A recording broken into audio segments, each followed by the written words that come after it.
One of the most amazing aspects of art is its innate ability to transport us back in time. Whether wandering through the modern galleries of the world or the cavernous galleries of our earliest ancestors, art touches the lives of us all and allows us to see the world through the eyes of those who came before us. It was the British naturalist Charles Darwin who in 1871 first hypothesized that mankind originated in the heart of Africa, and only after a considerable span of time slowly made his way into Europe, following big game and traveling in small bands of hunter-gatherers.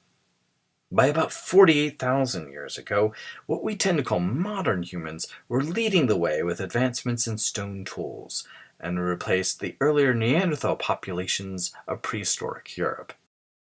Around 30,000 years ago, there's a great explosion of creativity, an efflorescence of art, and some of the first attempts we know by hunter-gatherers to capture themselves and their world through the medium of visual culture. Our destination today is Paleolithic Europe, and as we explore this striking and varied landscape, we should take time to consider some important points. What function might art have played in the lives of those in the Paleolithic? What sorts of narratives are taking place?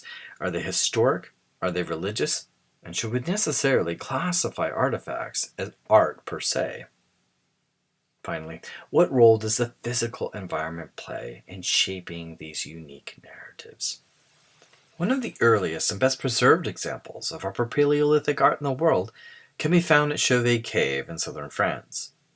Here, time magically stands still as hundreds of paintings and engravings surround the viewer as they plumb the depths of this forgotten gallery.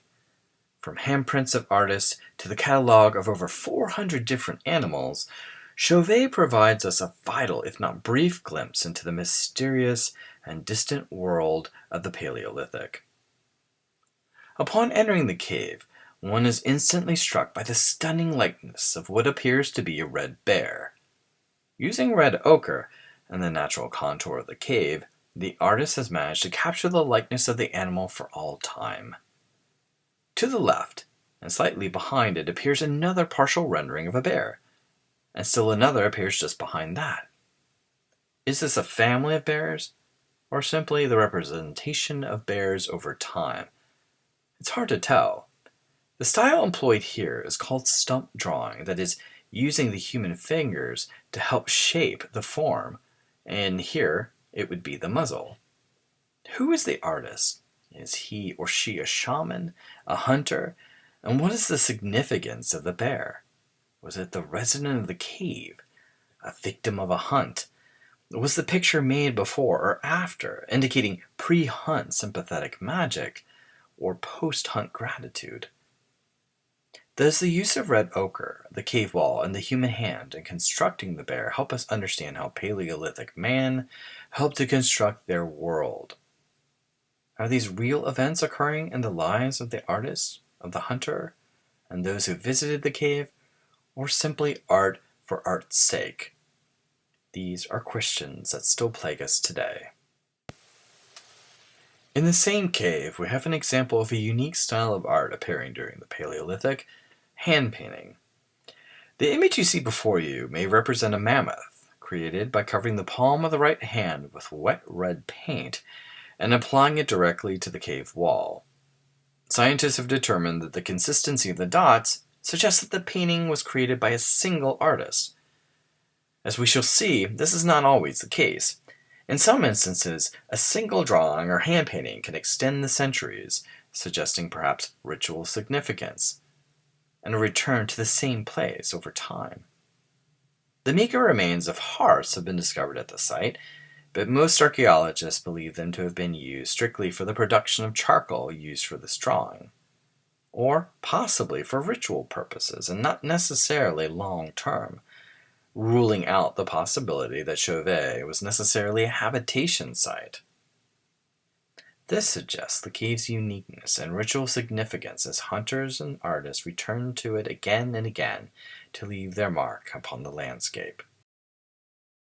Discovered in 1868 by a modern hunter looking for his dog, Altamira Cave in northern Spain has one of the most impressive galleries of cave paintings and rock engravings in all Paleolithic art.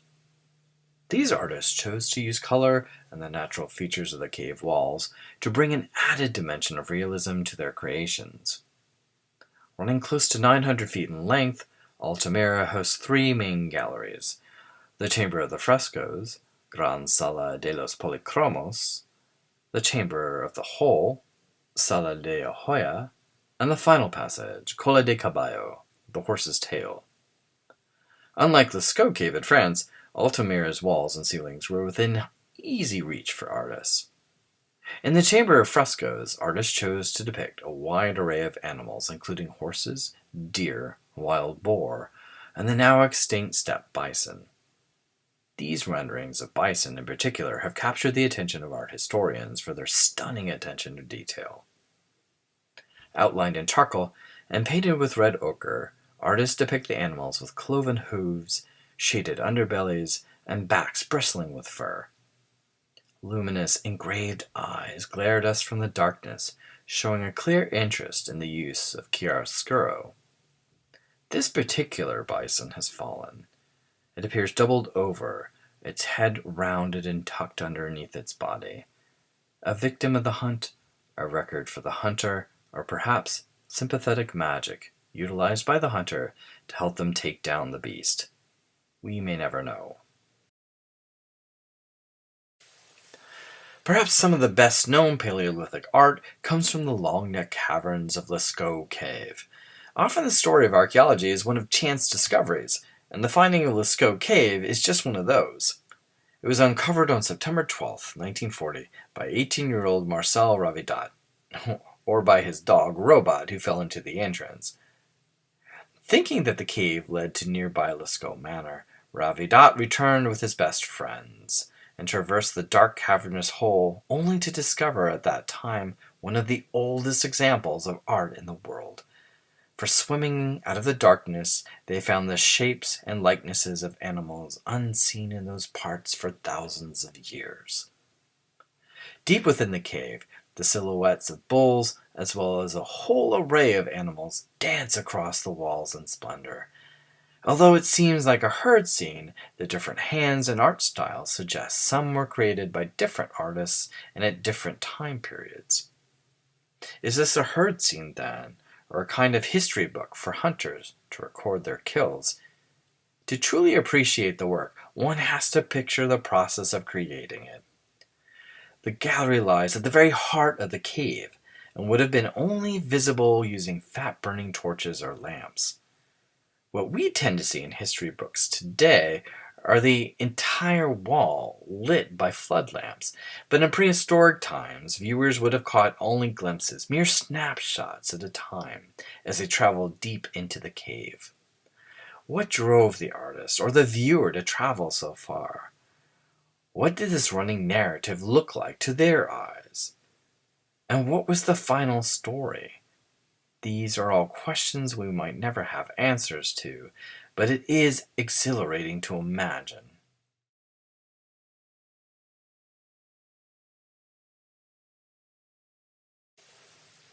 Another fascinating cave painting from Lascaux comes from the so-called nave area.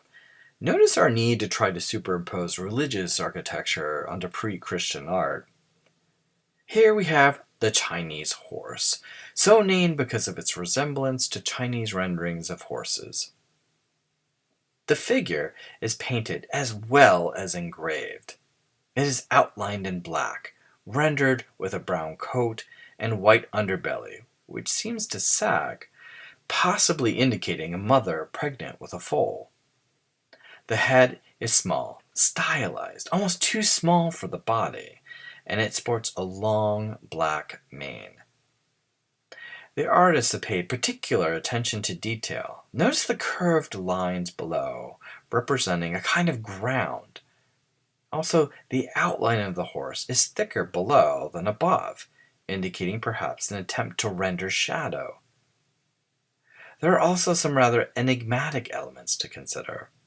There are two tails, one straight, turned upward, and the other curved and pointed down, indicating perhaps two different points in time, or perhaps movement.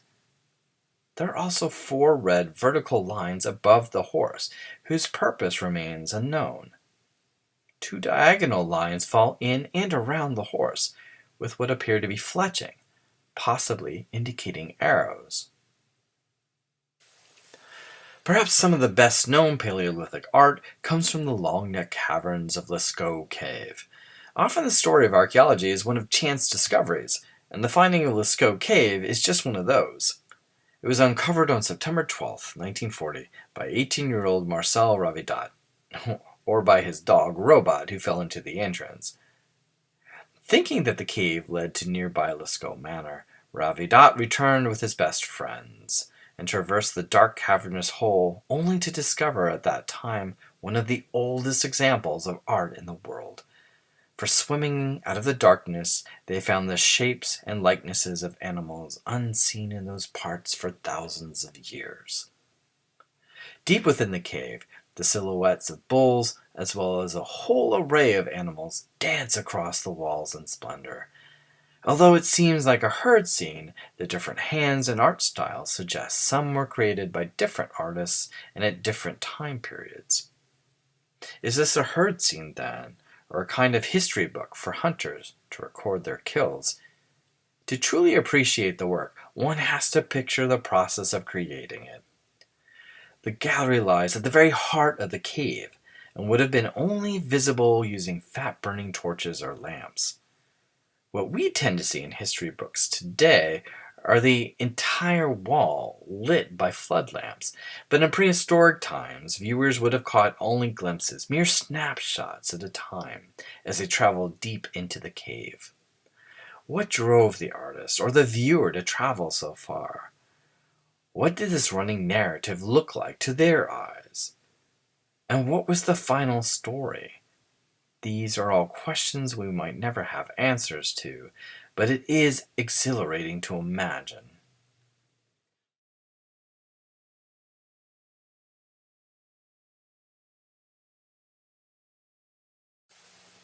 One of the most unusual, and frankly, one of my favorite examples of figural art from the Paleolithic is this painting of a wounded man and a bison from what is called the well, or pit, at Lascaux.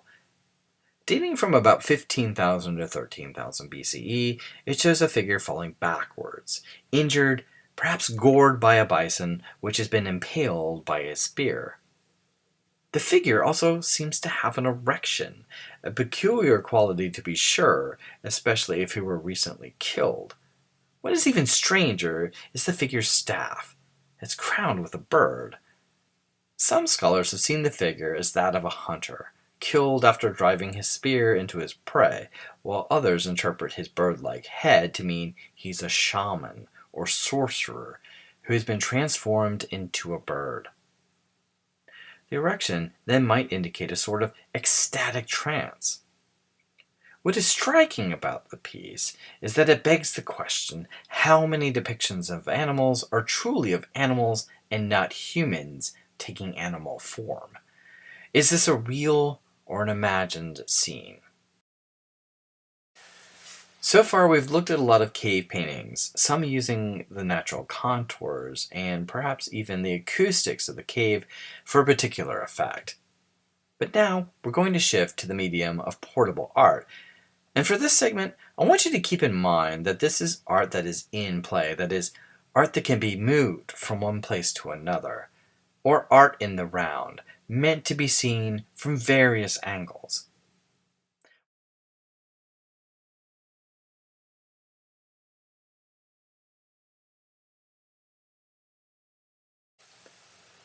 Beautiful and beguiling, this intriguing figure of a half-man, half-lion, or Lowenmensch, discovered in a cave in Hohenstein-Stadel, Germany in 1939, reflects the vivid imagination of the Paleolithic sculptor.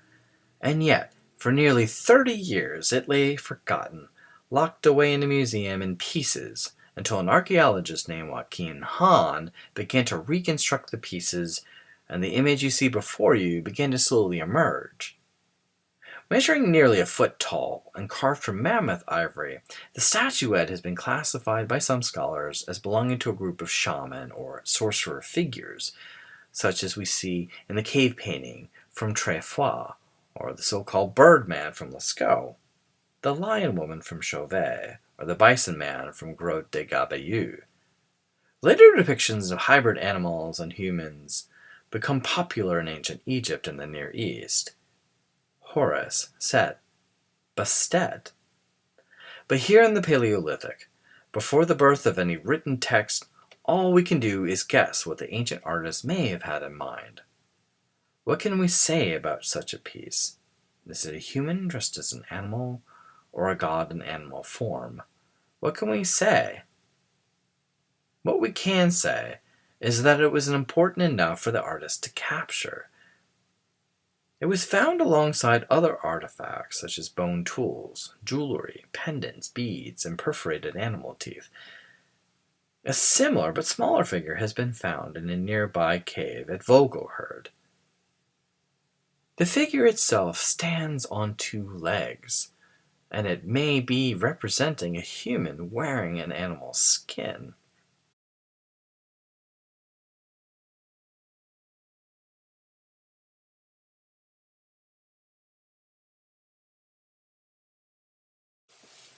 Next to the domesticated dog, the horse is an animal that has remained a constant companion throughout mankind's evolution. This figurine, discovered at Vogelherd Cave in Germany and carved from mammoth ivory, is the oldest depiction of the horse known. The sculptor has paid an amazing attention to detail. With its engraved mouth, nose, and eyes, and diagonal incisions along the mane, the animal seems to arch its neck, startled perhaps by the sound of a predator or hunter, or perhaps it's simply bounding across the wide snowy plains of the Arc Nation in search of food, or a mate. What was the particular function of this figurine, and what was it about the horse that held the fascination of our ancient artist?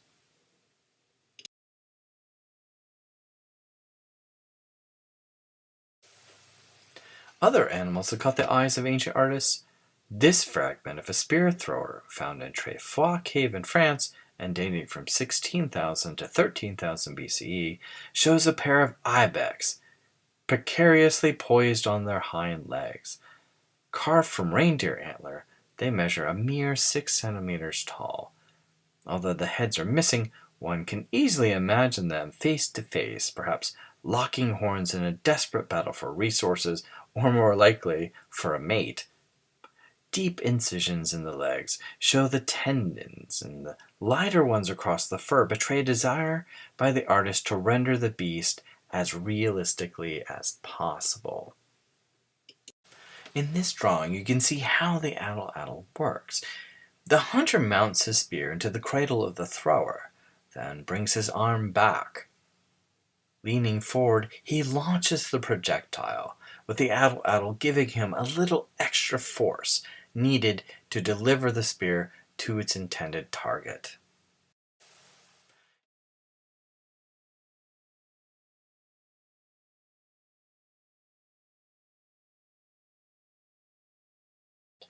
A spear thrower from the Middle Pyrenees, one of only two in the world, depicts a mammoth sculpted in the round. We see the stylized tusks and the perforated eye. The line of the back would have followed the shaft of the spear, and the tail, the cradle for it. X-ray studies of the piece have shown that the tail is not original, but actually a replacement.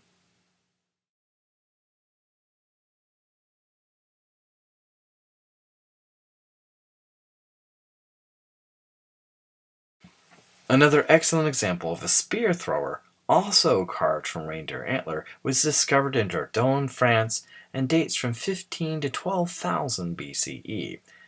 What lines we see were likely incised using a burin, a stone tool also used to pierce hide in order to make clothing. Compared to Tuc Audobert, this image is more detailed. The artist has decided to add nostrils, horns, and hair. Interestingly, the artist has decided to show the head turned completely 180 degrees. Did engraving this spear thrower endow the hunter with special powers that aided him in the hunt, or mark the occasion when he took down a bison? Are such weapons handed down or made within a hunter's lifetime? Are these the beginning of historic records, or merely a snapshot of a day in the life of a hunter?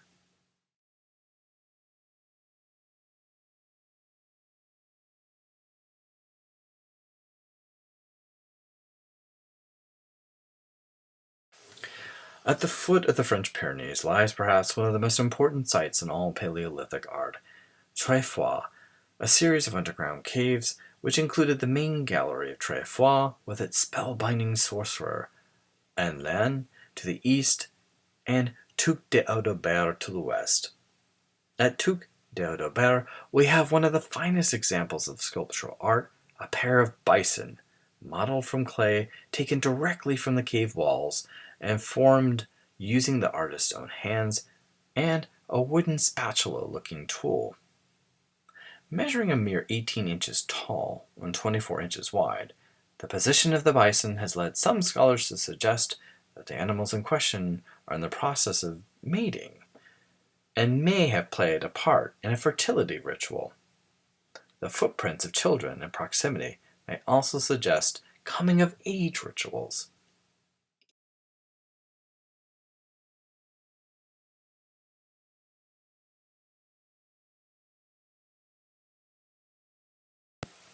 One of the most famous, if not enigmatic, examples of Upper Paleolithic art are the so-called Venus figurines, so named because of their emphasis on fertility, with exaggerated breasts, full bellies, and pubic triangles. The figures typically lack feet or hands, and are often rendered with a stylized, plated headdress. This figure remains one of the earliest examples of the human form, although we must always be careful when making assumptions. Without historical documentation, such figures may not be human at all, but may actually represent a goddess. Theories abound about their function. Some scholars have suggested that they may have been used in fertility rituals, as there have been signs of heat fracturing. Catherine McCold and Leroy McDermott have suggested that the figures may be self-portraits of Paleolithic women, since the figurines seem to be looking down at themselves, reflecting the only way individuals would have been able to see themselves during this period.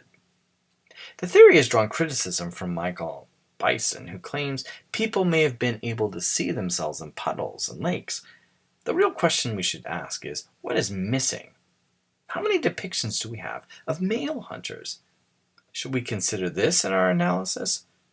Does this strengthen or weaken such arguments? This particular piece was discovered in 1908 by a workman named Johann Varon during excavations conducted by archaeologists Josef Selimbathi, Hugo Obermeier, and Josef Bayer at a Paleolithic site near Willendorf, a village in Lower Austria near the town of Krems. It is carved from limestone that is not local to the area, and has signs of red ochre.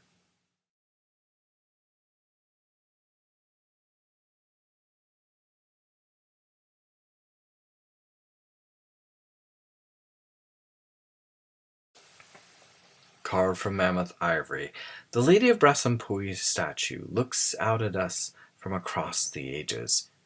Like the Lady of Willendorf's statue, the artist has gifted her with plaited hair, possibly a wig, and yet unlike the Willendorf statue, whose emphasis is simply on fertility, with her enlarged breasts and pubic triangle, this artist has paid strict attention to rendering detail to the face. We have a triangular face and eyes. It is also made of mammoth ivory, a rare commodity, and not stone. Was the material gathered from the hunt, or merely a choice find? What is the significance of the material to the function of the piece? And how much of the piece are we actually missing? Archaeologists have developed several key methods in determining the age of artifacts. One of the most widely used is carbon or C14 dating. Used primarily for organic materials, it's based on the concept of radioactive decay. When cosmic radiation first penetrates the Earth's atmosphere, it produces C14. Plants absorb C14 as they fix carbon dioxide. As animals eat plants, they consume the C14, as do the predators that in turn eat those animals. Eventually, the absorption of C14 stops when an animal dies. C14 has a limitation of 60,000 years. Another key dating method is dendrochronology, or studying the growth of tree rings over time. By comparing various tree rings, scientists can determine the exact year an event occurs, such as a major flood or a fire. Finally, thermoluminescence dating uses crystalline matrices embedded in rocks and pottery to see the last time an artifact was heated. Heating an item to 500 degrees Celsius or higher releases the electrons within minerals, producing a burst of light. This light, in turn, can be measured to determine the last time an item was heated. Now that we've talked about cave painting and portable art, I want to spend some time discussing architecture. During the Paleolithic, people built small huts and used caves as temporary shelters. Every once in a while, an archaeologist gets lucky and discovers the remains of these shelters. Such is the case at Mezherish, Ukraine, where huts have been discovered dating from 16,000 to 10,000 years BCE. These huts were constructed from the remains of mammoth bones and were probably covered with hides. Remarkably, they have preserved the remains of several stone tools and even prepared food. Around 10,000 years BCE, there's a major climate change. Things begin to warm up, and transmigratory humans who once chased the herds begin to settle down into more permanent settlements. They begin to build more permanent structures and devote more time to the domestication of plants and animals. This shift is often referred to as the Neolithic, or New Stone Age. One of the earliest settlements was the ancient site of Jericho near the River Jordan around the 9th millennium BCE. Its people built walls of sun-baked mud brick on top of stone foundations. They built a massive ditch around their settlement and even built a wall for protection. Curiously, below ground, they buried the remains of their dead, while above, they displayed their heads, plastered and fixed with seashell fragments, replacing what had once been their eyes. Many archaeologists have interpreted these remains as a sign of early ancestor worship. At the site of Ain Ghazal, near Amman, Jordan, several fragmentary figures made of plaster and reeds, and dating to the mid-7th millennium, have been discovered. Like Jericho, they may represent a sort of ancestor cult. However, archaeologists disagree, as some of these figures have two heads, suggesting perhaps gods or even mythological figures. One of the most important sites of the Neolithic is that of Çatalhöyük in Anatolia. Dating to about 7,500 years BCE, this Neolithic town was the center for commercial trade in obsidian. Curiously, the town had no streets, and the homes no doors. Instead, domestic dwellings were accessed using holes in the roofs with ladders. The walls were plastered, and the insides adorned with paintings depicting hunts, and even one painting depicting the town itself. As you can see, the various squares appear to be the homes, and in the background, the black dots and lines could possibly represent the nearby volcano of Hassan Dagh, and thus, this painting represents one of the first examples of landscape painting. In Europe, at the site of Skara Brae, 10 houses have been discovered built of stone and dating anywhere from 3100 to 2600 BCE. These homes were connected by various long covered passages and supported by thatched roofs. There was also a central hearth used for cooking. At other sites, Neolithic people of Western Europe used huge stone blocks to define areas for tombs and rituals. These we call megaliths. Sometimes These are arranged on a trilithic post and lintel arrangement with 2 vertical stones and 1 capstone to construct tombs for the dead. These tombs are often called dolmens. Some ritual sites saw the upright placement of megaliths known as menhirs. Such is the case at Menach, on the south coast of Brittany at Carnac, with its impressive 3,000 megaliths. Megaliths arranged in stone circles, known as cromlechs, appear in Britain at places such as Stonehenge on the Salisbury Plain. A wide stone-lined avenue can be seen leading to a grey sandstone known as the heel stone.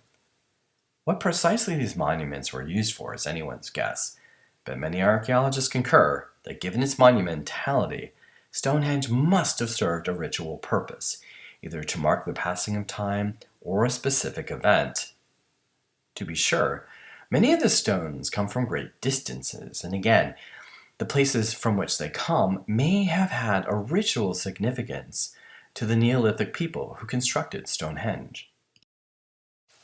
And so, in closing, while the specific people and events of the Paleolithic remain ever elusive, we can at least use cave paintings and sculpture from this time period to infer a number of different things. First, there is an interest in recording the human form, as seen in the Venus figurines recovered from various sites. There's also a concerted effort to capture the world in which mankind found themselves, be it real or imagined.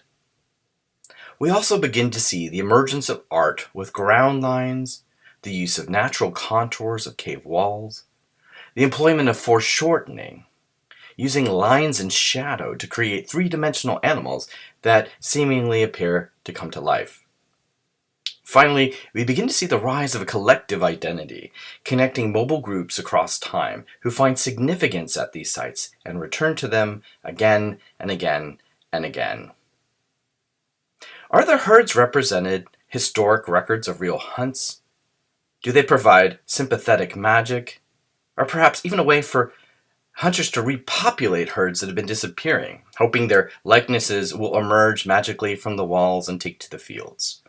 While we may never know the exact ritual traditions, we can at least look and wonder, what was it that caused our earliest ancestors to start to create these magnificent galleries? As always, thank you for watching.